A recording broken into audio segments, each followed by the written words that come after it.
Vice President Jejomar Binay continues his drag to riches campaign narrative in Batangas, telling his supporters here that his early life of poverty had made him better equipped to address the problem. On the fourth day of the campaign, Binay and other United Nationalist Alliance vets and supporters go to Nasugbu, Balayan, Calaca, Lemery, and Bawan, the hometown of Binay's father.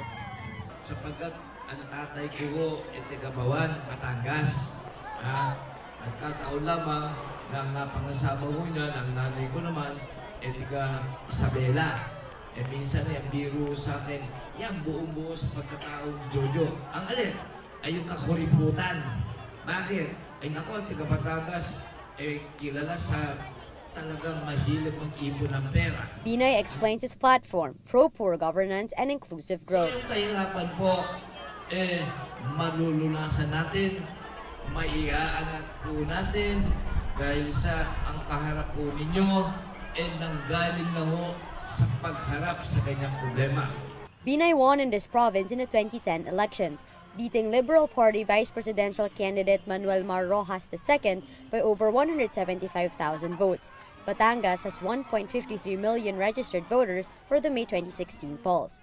Repeating his 2010 victory in Batangas, however, may be a challenge for Binay, with 22 out of the 34 mayors in the province administration party members. Governor Vilma Santos Recto and Vice Governor Jose Antonio Leviste II are also LP members.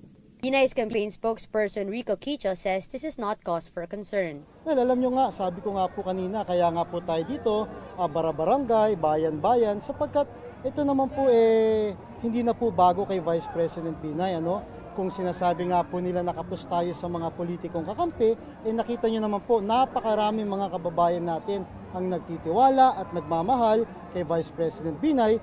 A lack of party mates isn't the only hurdle that the man who calls himself a Batangguenyo na Ibanag needs to surpass in the province. He also needs to convince people here to vote for him instead of Senator Grace Poe, who leads in Luzon in the latest Pulse Asia survey. Mara Cepeda, Rappler, Batangas.